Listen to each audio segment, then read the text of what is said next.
Consécration pour la Tunisie. Le village de Sidi Bou Saïd, célèbre pour son architecture bleue et blanche surplombant la baie de Carthage, a été inscrit au patrimoine mondial de l'UNESCO. Une reconnaissance internationale saluée comme un atout majeur pour la préservation du patrimoine et le rayonnement culturel du pays. On écoute à ce propos Tarek Bakouche, le directeur général de l'Institut national du patrimoine. Juste pour dire que maintenant la Tunisie, c'est le premier pays arabe qui a classé 10 monuments dans la liste du patrimoine mondial. Donc on est le premier maintenant. On était ex aequo avec le Maroc, maintenant on a 10, les Marocains à 9. Une chose qui va changer, c'est qu'avant c'était un patrimoine national, maintenant c'est l'humanité. C'est toute l'humanité qui reconnaît que Sidi Bou Saïd c'est un patrimoine, donc on est responsable. Les gens vont être plus responsables, il y aura des plans d'aménagement qui seront très stricts. Il y aura un plan de sauvegarde aussi, il y aura même une intervention au niveau du flux touristique, au niveau des constructions anarchiques. Et pour en parler, nous recevons Ali Chérif, galeriste, natif de Sidi Bou Saïd et figure engagée de la vie culturelle locale. Il a notamment porté la candidature du village auprès des autorités et des instances concernées. Ali Chérif, bonsoir et merci d'être avec nous. Quelle a été votre première réaction à l'annonce de l'inscription de Sidi Bou Saïd au patrimoine mondial de l'UNESCO ? Bonsoir monsieur, c'est une grande fierté, une grande joie, c'est une belle consécration, une belle réussite, c'est une reconnaissance mondiale, une reconnaissance de toute l'humanité par rapport à ce joyau, ce beau joyau, notre village qu'on aime, voilà. Alors selon vous, pourquoi le village de Sidi Bou Saïd méritait-il cette reconnaissance internationale ? En fait, tout le monde connaît le lieu, plus ou moins, la beauté du lieu, le panorama, le bleu et blanc. Sauf que ce qui était marquant pour ce classement, et ça, mais c'est loin d'être ça. En fait, Sidi Bou Saïd, vu qu'il est classé, ça veut dire qu'il raconte une histoire qu'aucun autre site dans le monde ne raconte déjà. Cette histoire, c'est que Sidi Bou Saïd est loin d'être un village statique ou un décor de film ou une beauté absolue. C'est un village à phénomène unique.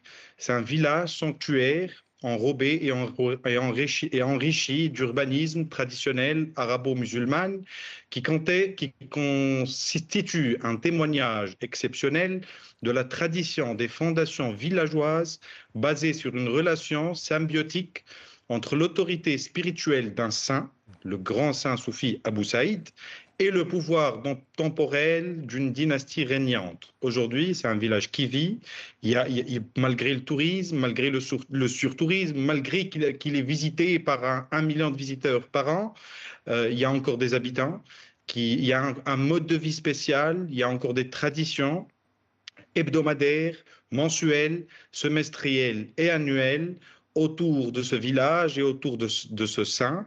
Et c'est les habitants, avec les autorités, qui ont été toujours les garants de ces traditions-là.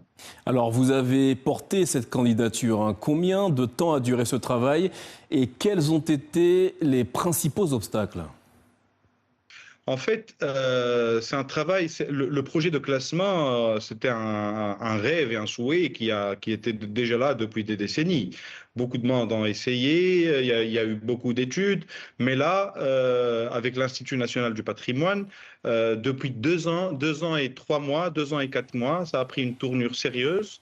On a reçu des experts du Fonds africain du patrimoine mondial, de l'UNESCO, pour savoir nous guider à trouver ce que raconte ce site d'exceptionnel.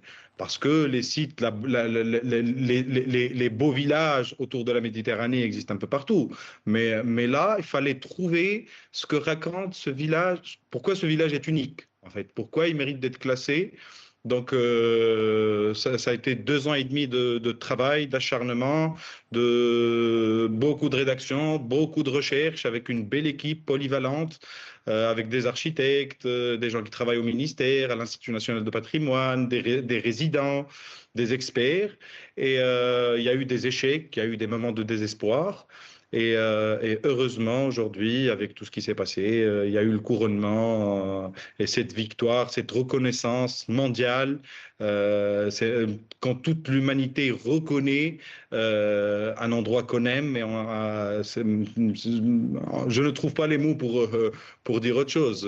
C'est magnifique, quoi. Pensez-vous que cette inscription va changer de manière concrète la vie des habitants ? La vie des habitants, non, parce que les habitants, moi je qualifie les habitants de militants. Parce que quand on habite dans un village où on reçoit énormément tant de demandes, ce n'est pas évident.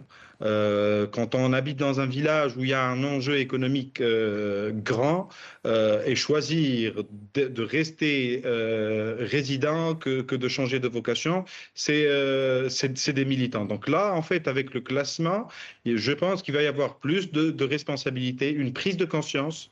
La prise de conscience des autorités est là. La prise de conscience des citoyens, elle a toujours été là. Mais on espère une prise de conscience des visiteurs. On espère se diriger vers un tourisme durable, vers un tourisme social qui respecte les lieux, qui comprend l'importance des lieux par rapport à l'humanité. Aujourd'hui, l'enjeu est par rapport à l'humanité, il n'est plus par rapport dans une région locale ou nationale. Ali Cherif, merci infiniment d'avoir répondu à nos questions ce soir après l'inscription du village de Sidi Bou Saïd en Tunisie au patrimoine mondial de l'UNESCO. Merci à vous.